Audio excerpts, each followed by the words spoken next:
This assessment asks us to draw an energy diagram for the base catalyzed aldol reaction. I've drawn a generic aldol reaction up here where the R stands for the rest of the molecule, alkyl group, whatever it happens to be. Our reaction starts with the reaction of aldehyde A and sodium hydroxide B. If we really want to be technical about this, though, the stoichiometry is 2 equivalents of A. So if we really want to be technical about our energy diagram, we actually have 2 equivalents of A and sodium hydroxide at the beginning of this energy diagram. Those react in an acid-base reaction to form enolate C. Now, the enolate C is a little bit less stable than sodium hydroxide, so this is an acid-base reaction that's slightly uphill to form C. We get byproduct water, D, and then again we have that second equivalent of A.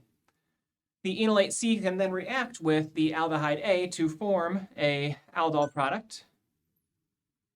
That will form the intermediate aldol equivalent intermediate E with the oxygen with the negative charge.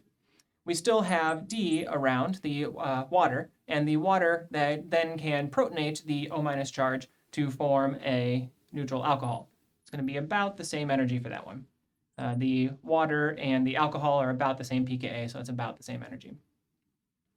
Intermediate F then will react with another equivalent of sodium hydroxide to form another enolate. That again will be a little bit uphill to form enolate G and byproduct water, D.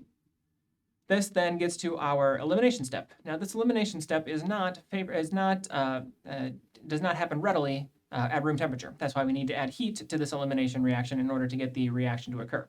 Now when we say that something happens slowly, where that shows up in an energy diagram is in the activation energy. This step is going to have a large activation energy to form our product, H.